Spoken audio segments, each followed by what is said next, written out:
Some of y'all still have your kids going to public schools. I don't want to spend this video really going into so much detail about how I feel about that type of shit and people's role and kind of, I think you can make an argument for child abuse for people sending people off knowingly to these institutions that do such bad things. But hey, they say they don't have a choice, all this stuff and blah, blah, blah. But we're not getting into all that for the sake of this video. But I do want to at least discuss this element of it. So, Randi Weingarten is dipshit, but she is part of basically the most powerful, basically the head honcho over the most powerful teachers union, which just acts as a political wing with the Democratic Party walking hand in hand with them. So all this masking shit, vaccination shit, she's been pimping it as well. Now we're going to watch her and some things that she said, and it's utterly ridiculous, but it's one thing for me to tell you that it's ridiculous. It's another thing for you to just listen. So let's take a look, or take a listen, rather, and see what she has to say about some things. And, of course, she is on MSNBC talking about this. What Dr. McBride just told us about masks not particularly being effective for children, what's the argument against taking off masks in schools? Well, the argument is that let me just say this. I am in favor of an off-ramp on masks. Right. The real issue becomes, is the spread low enough so that there's no dissemination or transmission in schools? And it's not the teachers transmitting to kids. It's more kids, particularly in elementary schools right now. And so the question really becomes, that's why I like what Massachusetts has done, because what they've said is that on a school-by-school basis, they said if there's 80% vaccination rates, then those schools can lift the mandates. What Dr. McBride just told us about masks not particularly being... So what this, and I know it may be, I wanted you to hear it all in context because I know that it may be a little confusing if I had stopped and started, but I do want to talk about really everything it is that she says. Okay, so the science, and this is what he was alluding to before he said it, or actually proposed a question. It's like, okay, since the science basically says that this is of no use, okay, what argument do you have in order to basically be against dropping these nonsensical fucking mandates that shouldn't have been there in the first place, right? She says something that is strictly more political than it is something that makes any damn sense. She doesn't even address the fucking aspect of the science. She just says, oh, well, I like what Massachusetts did. And basically suggesting that there needs to be no transmission, which is never going to happen, in order for them to want to stop masking your children. There's two ways to talk. I'm going to be critical of Randi, but I'm also going to be critical of y'all sending y'all's knothead-ass kids to these institutions where they slapping masks on them. And again, everybody thinks they're an exception and says, well, I have no choice and blah, blah, blah. I ain't trying to hear that. They effectively are muzzling your children and you still sending them there. Maybe you and I need to have a talk about that. However, Randi is proving to you guys that all this has to do with is politics. But to be fair, all it ever had to do with was politics. It didn't have anything to do with goddamn science. It's politics.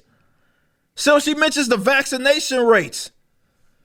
Talking about, if their school has a vaccination rate of 80%, then they can, so it's like these sorts of goals that must be set that seem to only benefit politicians, benefit pharmaceutical companies, but it has nothing to do with, let's say, stopping transmission or something that's scientific. Is it safe or is it not safe for the child? That has nothing to do with it.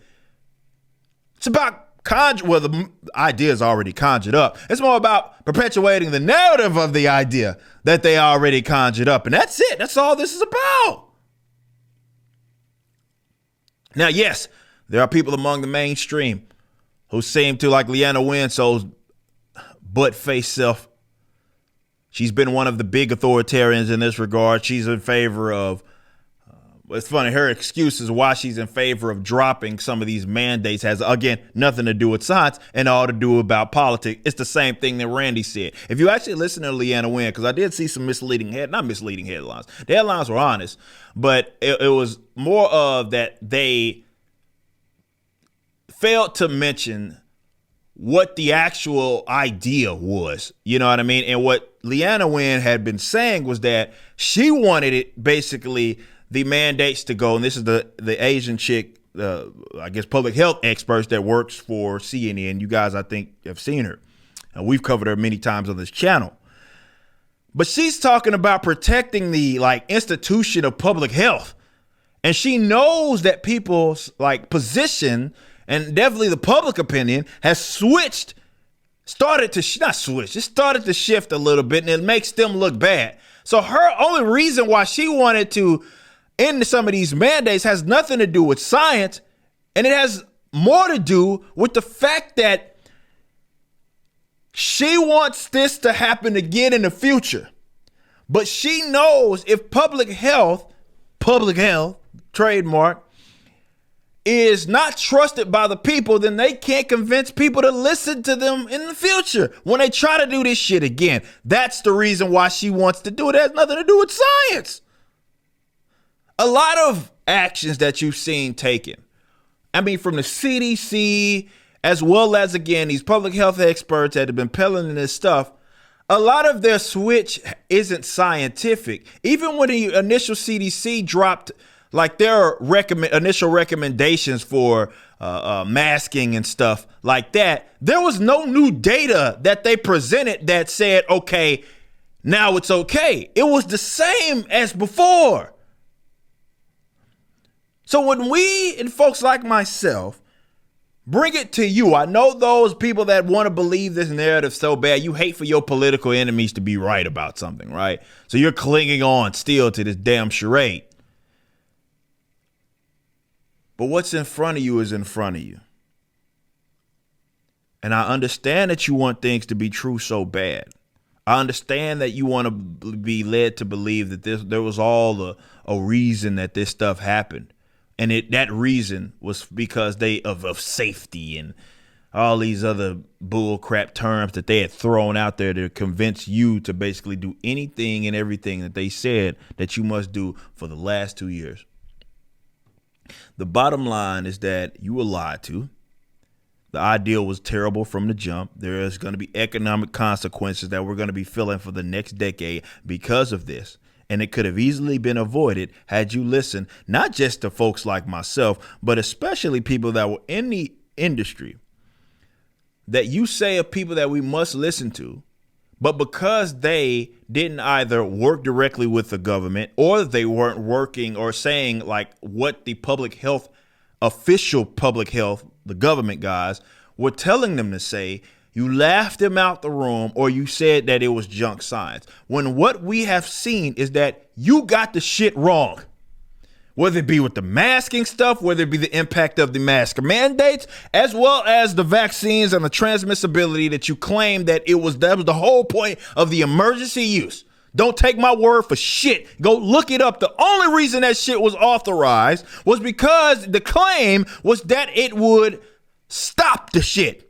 Not that it was just a symptom mitigator, that it would stop it in its tracks. That was the reason. To prevent COVID. They got it wrong, top to fucking bottom.